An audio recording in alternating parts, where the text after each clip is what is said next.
এবং পাশাপাশি একজন সম্মানীয় অতিথি তিনি এসেছেন। আল্লাহ শুনলাম তিনি এই এলাকার এই হরিচন্দ্রপুর একজন যোগ্যতম একটা মানুষ। আল্লাহ তিনি মসজিদের জন্য 10 কোটি রড প্রদান করেছেন।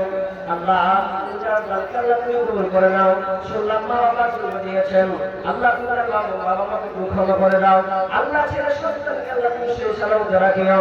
শুনলাম তুমি একজন গরিবের মনোবল সমাজের হিসাবে কাজ করেন। আল্লাহ তার হাতের যশকে আল্লাহ তুমি বাড়িয়ে দাও, আল্লাহ তার হায়াতকে বাড়িয়ে দাও। আল্লাহ যতদিন থাকবে আল্লাহ তুমি তার কল্যাণ লাভ হইয়ে দিও। আল্লাহ যেন সমাজের কাজগুলি ভালোভাবে করতে পারেন। আল্লাহ এবং আল্লাহ তাকে হালাতে বাঁচিয়ে রাখিও। রব্বুল আলামিন এই এলাকাবাসীকে সুশান্তি রাখিও। আল্লাহ তাআলা এবং তাদের কর্মকর্তা যারা আছেন তাদের কালাম বিষয় সালামতে রাখিও। রব্বানা তাকাব্বাল মিন্না ইন্নাকা আনতাস সামিউল আলিম। আমিন সুম্মা আমিন।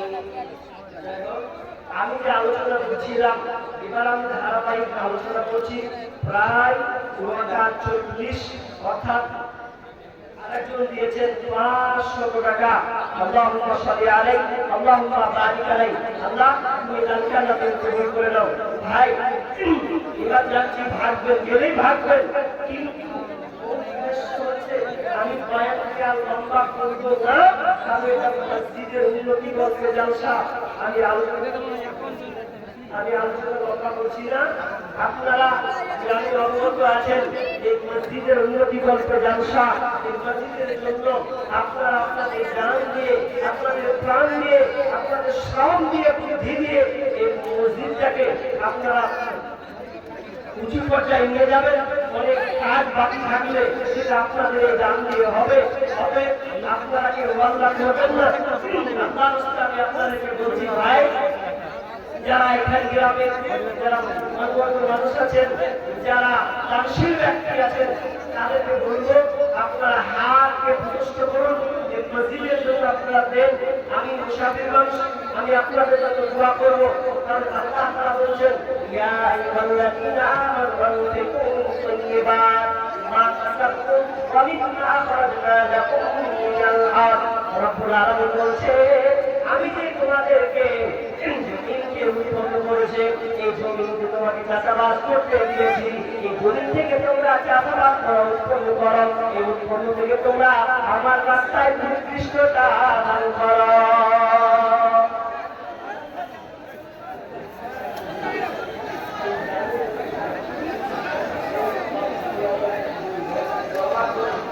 ভিডিওটা ঘুরে দেবো তুমি দিকে, মোবাইলটা ঘুরে দেবো থাকবে না কেউ আর কোনো ঘুরে আর ফোকাস। ভাই আপনারা বসেন, আলোচনা করিনি, আলোচনা শেষ হয়নি ভাই।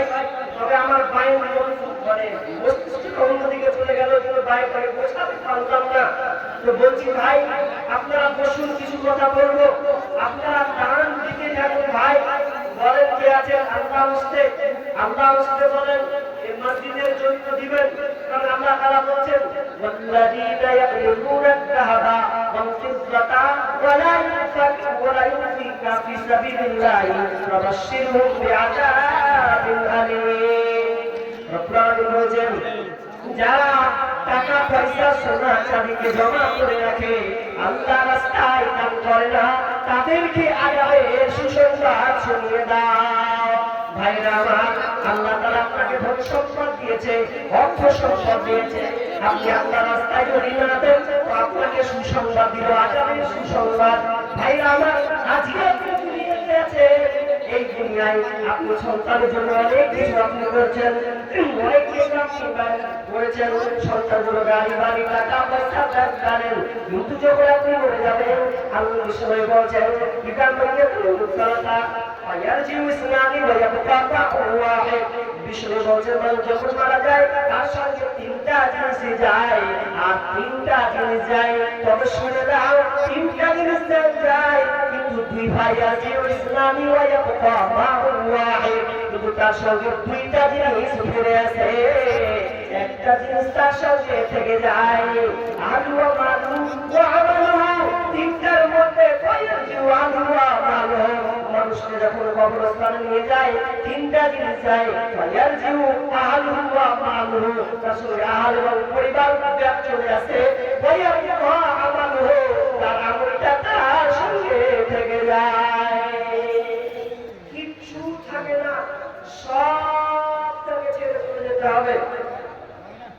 দুঃখের কথা, একজন বাপ ছেলেদের জন্য কষ্ট করেছে, মেহনত করেছে। এমনকি ছেলেদেরকে ভালো পর্যায়ে উন্নত মানের ভালো জায়গায় পড়াশোনা করিয়েছে, ভালো ভালো জমি জায়গা নিয়েছে। এবার জমি জায়গা যখন নিয়েছে তো বাপ যখন বৃদ্ধ বয়স আলহামদুলিল্লাহ ধরছে আর নেই, বেশি দিন বাঁচবে না। তো ছেলেরা বলছে, আরে আব্বা তো আর থাকবে না, মারা যাবে, এই এক কাজ করো, আব্বাকে কোথায় দাফন করবো? আমরা তো পয়সাওয়ালা মানুষ, তো জমির আবদার আছে, তো এক কাজ করি, আব্বার অমুক জায়গায় একটা জমি আছে, ওখানে আমরা আব্বাকে দাফন করে দেব। ছোট ভাই বলছে, মাথা খারাপ, আমি ওই জায়গাটা কি করবো? একটা ফ্যাক্টরি বসানোর জন্য আমি নিয়োগ করেছি, আমার বাপু করে দাফন করে তোর জায়গা থেকে ভাগ করছে হচ্ছে দেখা। বাপু কানে শুনছে, যারা আমি মারা যাবো, আমার দাফনটা কোথায় হবে? বেটারা কেউ দিতে চায় না। বেটারা বলছে এগুলো সব দামি দামি জায়গা, আব্বা দাফন এখানে হবে না, ওখানে বসে গান গরিনা করবি। বাপ চুপে চুপে কাঁদছে, যাদের জন্য এত কিছু শ্রম করলাম, আর আমার মরার যে লাশটা আমার দাফন হবে, কোন জায়গা হবে বেটারা দিতে চাইছে না। দেখেন, এটাই বাস্তব। আপনি সন্তান ছেলে মেয়ের জন্য এত কিছু পরিশ্রম করছেন, কিন্তু পরিশ্রম করার পর আপনার সন্তানরা আপনাকে ভালো চোখে দেখছে না, কিন্তু সেদিন আপনি আফসোস করবেন। আপনার গাড়ি পড়ে থাকবে, বাড়ি পড়ে থাকবে, দালান কোঠা, জমি জায়গা সব কিছু পড়ে থাকবে, আর আপনি আল্লাহকে কেন কাঁদবা বলবেন? ফায়াকুল ইয়া রাব্বি, ফায়াকুল ইয়া রাব্বি লাউলা আখরতনি ইলা আজালিন করিব ফাসাদাকা ওয়া কুন মিনাস সালিহিন। এই আয়াতটা এত ভয়ঙ্কর একটি আয়াত। সূরা মুনাফিকুন শেষ উপর দিয়ে একটা উপর দিকে আপনি চলে যাবেন। এই আয়াতটা কত ভয়ঙ্কর বন্ধুরে, যদি আপনি তর্জমাটা পড়েন তাহলে আপনার ব্রেন আমার ব্রেনে আপনার ধাক্কা দেবে। কেমন ধাক্কা? আপনি 1 লাখ টাকার মালিক, 2 লাখ টাকার মালিক, 5 বিঘার মালিক, 5 কাঠার আপনি মালিক। যেদিন আপনি মারা যাবেন, মারা যাওয়ার সময় আপনি আফসোস করবেন আর আল্লাহকে বলবেন, ফায়াকুলা ইয়া রাব্বি, ফায়াকুলা ইয়া রাব্বি, ফায়াকুল ইয়া রাব্বি, হে আমার রব, হে আমার আল্লাহ, তুমি আমাকে একটু সময় দাও, সময় দাও, আমার হায়াতটা ভিক্ষা চাই। কেন হায়াতটা ভিক্ষা চাইতে জানেন? তুমি জায়গার জন্য নয়, বেটি বিয়ে দিবে এই জন্য নয়, একজন জায়গা ধান কাছে সবে এর জন্য নয়। আল্লাহকে বলবেন, ফাসাদাকা ওয়া কুন মিনাস সালিহিন। আল্লাহ তাআলাকে বলবেন, আল্লাহ আমি আপনার বেটি মেয়ে দেখতে চাই না, ফাসাদাকা ওয়া কুন মিনাস সালিহিন। আমি সাদকা করতে চাই, আমি ভালো লোকের অন্তর্ভুক্ত হতে চাই। আল্লাহ বলবেন, ওয়ালাইয়াখিরাল্লাহু নাফসান ইযা জাআ আজালুহা। আল্লাহ বলবেন, পশ্চিমকালেও নয়, আর তোমাকে সময় দেওয়া হবে না। দুনিয়াতে অনেক সময় নিয়েছো, ছেলে মেয়েদের জন্য গাড়ি বাড়ি করেছো, নিজের জন্য কিছু করতে পারলেন না, সে নিজের জন্য সেদিন কাঁদবে, আল্লাহ আমি কি করলাম? আল্লাহ একটু আমাকে সময় দাও, একটু আমার হায়াত দাও, আমি দুনিয়াতে ভালো কাজ করবো, নেকি করবো, আমি দান করবো। প্রথম কথা, দানের কথা কেন বলবেন জানেন? মুফাসসিররা বলছেন এই আয়াতে যে দানের কথা এই জন্য বলা হবে যে দান খুব শর্টকাট জিনিস। যেমন আপনি এখানে বসে আছেন, আপনার পকেটে 100 টাকা আছে, আপনার মন বলছে আরে 10 টাকা দিয়ে দেখি, মসজিদের জন্য 50 টাকা দিই, 100 টাকা আছে, 1 মিনিটও লাগবে না, ভুল করেছে আপনি দিয়ে দিবেন, পারবেন কি পারবেন না? পারবেন। কিন্তু যদি আপনি নামাজ পড়েন, কয় মিনিট লাগবে ভাই? মিনিমাম 4-5 মিনিট লাগবে কি লাগবে না? লাগবে। এই জন্য মুফাসসিররা বলছেন, যখন লোকটা মারা যাবে, তো মরার সময় নামাজের কথা বলবে না, হজের কথা বলবে না, রোজার কথা বলবে না, আর অন্য আমলের কথা বলবে না, বলবে তো দানের কথাই বলবে যে আল্লাহ আমাকে একটুখানি দান করার সুযোগটা দাও, এটা আমি আপনার কাছে চাইছি আল্লাহ। আল্লাহ বলছেন, খালাস, আর না, খুব সময় দিয়েছি, আমি জানি আল্লাহ তুমি দুনিয়ায় কি করবে, আর তোমাকে সময় দেওয়া হবে না।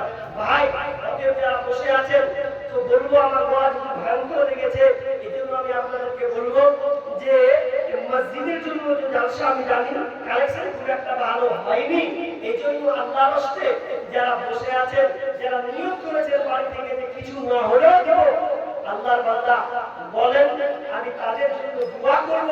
আপনি জয় টাকায় দেন, আপনার জন্য কোনো সামর্থ্য আছে ভাই, আপনি মাসে একটা মোবাইল রিচার্জ করেন, মোবাইল রিচার্জ করতে গেলে 300 টাকা 350 টাকা রিচার্জ করতে হয়।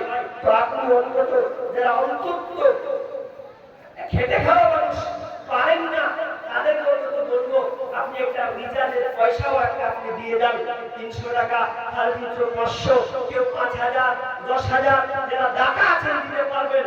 আল্লাহর রাস্তায় বলুন ভাই আসেন, বলেন সিমেন্ট গুলো লিখাতে পারেন, আমি সিমেন্ট দিব 2 বস্তা 1 বস্তা, দেখেন এই দানটাই আপনার থেকে যাবে। মনে রাখবেন আপনি মরে যাবেন, ইজা মাতা ইনসানু ইনতাআমু আমালুহু ইল্লা মিন সালাতা, রাসূল বলেন মানুষ যখন মরে যায় সমস্ত আমল বন্ধ হয়ে যায়, কিন্তু 3টা আমল জারি থাকে, 3টা আমল এটা কোনোদিন বিলুপ্ত হবে না। তার মধ্যে একটা হচ্ছে সাদকায়ে জারিয়া, সাদকা আপনি নিজের হাতে দান করে যান, দেখেন দুনিয়াতে সব করে যাবে। আপনি যেমন উলঙ্গ হয়ে এসেছিলেন, আল্লাহ আপনাকে দিয়েছেন ধন সম্পদ টাকা পয়সা, আপনি যখন আবার মারা যাবেন, কবরে যখন আপনাকে কবরস্থ করা হবে, দাফন করা হবে, আপনার সাদা কাপড় ছাড়া কিছুই থাকবে না। যে মোবাইলটা নিয়ে আপনি দিন রাত ব্যস্ত থাকেন, সেই মোবাইল আপনার হাতে যাবে না। যে হাত ধরে নিয়ে আপনি ব্যস্ত থাকেন, এই হাত ধরেও আপনার কাছ থেকে ছিনিয়ে না হবে, কিছুই থাকবে না। অতএব দানটাই আপনার সঙ্গে থাকবে, দানটাই আপনার বন্ধু হয়ে দাঁড়াবে। অতএব আল্লাহর রাস্তায় যারা বসে আছেন, যারা শুনছেন, আল্লাহর রাস্তায় বলেন আমি 500 টাকা, আমি 1000 টাকা আমি আল্লাহর রাস্তায় দিয়ে গেলাম, হতে পারে আপনার তাই শেষ দান। বলেন ভাই কে আছে বলেন? জি, আরে না আছে আপনি বলুন যে আমার কাছে নেই, হিসাব লিখেন, ইনশাআল্লাহ পরের মাস দেব, 2 মাস পর দিব, কাজ হবে তখন দিব। আপনি বলেন যে আমি দিলাম 1000 টাকা 2000 টাকা, নেক না তার বান্দা ভাই নেই। মায়ের জন্য দিবেন, আব্বার জন্য দিবেন, বলেন সন্তানের জন্য দিবেন, সন্তান অসুস্থ আছে, আপনি অনেক ডাক্তার দেখাচ্ছেন, হাজার হাজার লাখ টাকা ঢেলে দিয়েছেন, ভালো হচ্ছে না, আপনি বিশ্বাস করুন অনেক টাকা আপনি খরচ করেছেন, আপনি আজকে অন্তত সে নিয়াত করে বলুন যে আমি টাকা অনেক হয়েছে, আমি আল্লাহর রাস্তায় আমার সন্তানের জন্য কিছু দিলাম। বলেন ভাই কে আছেন? জি, আল্লাহর রাস্তায় বলেন কেউ আছেন 5000 টাকা দেবে ওরা নেই? বলেন আরেকজন বাবজি দিয়েছেন 200 টাকা, আল্লাহুম্মা সাল্লি আলাইহি আল্লাহুম্মা বারিক লাহা একরা বারাকাল্লাহ। আল্লাহ তুমি আচ্ছা মেয়েদের প্যান্ডেলে গেল, আমার মা বোনেরা আপনাদের কাছে 50 কিলো ধান, 25 কিলো বাবজি, 25 কিলো ধান কে দেখছেন গো? কেউ লিখতে জানেন না? 25 কিলো ধান বাবজি এই বাম হাতের দিকে একটু অসুবিধা, এই জন্য তিনি সদকা দান করেছেন এই মসজিদের জন্য 25 কিলো ধান। রব্বানা যালামনা আনফুসানা ওয়া ইল্লাম তাগফির লানা ওয়া তারহামনা লানাকুনান্না মিনাল খাসিরিন। রব্বুল আলামিন একজন বাবজি এসে 25 কিলো ধান দিয়েছেন, আল্লাহ দোয়া দিয়েছেন, আল্লাহ আপনি তার বাম হাতে দিকে আল্লাহ তিনি তার কষ্ট পাচ্ছেন, আল্লাহ অনেক ব্যথা, রব্বুল আলামিন ডাক্তার ডাক্তার বড় সাজে আল্লাহ তাকে ভালো করে দাও। আদি বিলবাদ রব্বানাস ওয়াশফাত তামিনা দিবা ইল্লা সিফাউকা সিফাতা ইবাদু সাকামা আমিন সুম্মা আমিন। আরেকজন বাকি দিয়েছে 300 টাকা, চলতেছে জিয়াসা পূর্ণ করে দাও, বালা মুসিবত দূর করে দাও, রোজগার করে দাও, আমিন সুম্মা আমিন। তুই প্রাণ ভরে কার প্রভু রাহে মুক্ত হস্তে দান, তুই প্রাণ ভরে কার প্রভু রাহে মুক্ত হস্তে দান।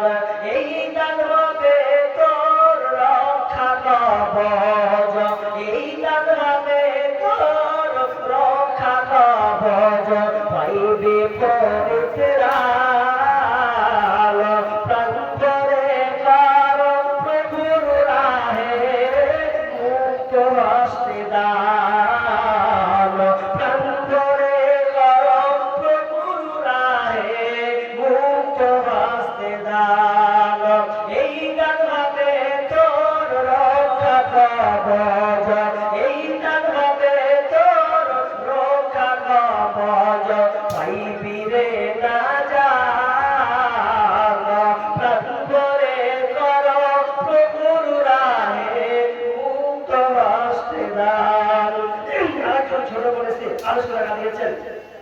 আরেকজন রাজ্য দিয়েছেন 1 2 3 4 500 টাকা আছে মনে হয় 400 টাকা আছে আল্লাহুম্মা সাল্লি আলাইহি আল্লাহুম্মা বারিক আল্লাহ আল্লাহ একে দান করছেন কেউ দুশো কাছে 500 টাকা দান করেছেন আল্লাহ কি উদ্দেশ্যে জানি না আল্লাহ তুমি রব্বুল আলামিন আলিম ভাই আল্লাহ তুমি বাইরের খবর রাখো আল্লাহ যে উদ্দেশ্যে আশা পূর্ণ করে দাও আল্লাহ মুসিবত দূর করে দাও রোজগার বরকত দাও ধান খেতে বরকত দাও ব্যবসা বাণিজ্যে উন্নতি দাও আল্লাহ যদি থাকবে আল্লাহ তুমি তাদেরকে সহি সালামতে রাখিও আমিন সুম্মা আমিন আপনাদের কাছে লোক গিয়েছে তো আপনারা ছাড়ে যে পাবেন দিবেন আপনারাও মহান হবেন না আপনারাও এই দানে অংশীদার গ্রহণ অংশীদার গ্রহণ করুন আর একজন ভাই এখানে এসে 100 টাকা দিয়েছেন আল্লাহ তুমি দানকে কবুল করে নাও যেহেতু চাষা করে দাও হাওয়া পারা দেখ সেটাকে মুখে বাদ করেছে আপনি হেড ফ্রেন্ড দেখাতে বাদ করেছে বাইক নিচ্ছে লোক আছে 15 কিলো ধান দিয়েছেন ভাই একজন এখানে আসেন কেউ লিখেন আল্লাহ লিখা দায়িত্ব নেন সবই বর্ণনা করে দিল আজকে আল্লাহুম্মা সাল্লি আলাইহি আল্লাহুম্মা বারিক আলাইহি আল্লাহ একজন 15 কিলো ধান দিয়েছেন আল্লাহ তুমি ধানকে বরকত দাও আল্লাহ আল্লাহ তাআলা পরিবারকে সুখী রাখিও ভালো সুন্দর করে দিও আমিন সুম্মা আমিন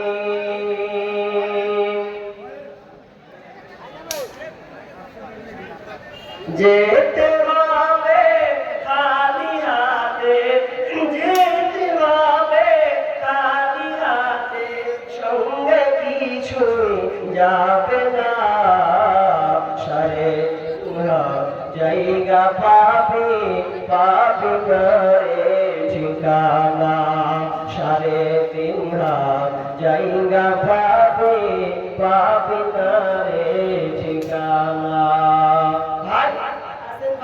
যারা বসে আছেন আমি চাপ করবো না আজকে যে চাপ পাবেন কেউ বাদ যাবেন 100 200 500 আল্লাহর রাস্তায় দেন ভাই আল্লাহর রাস্তায় আসুন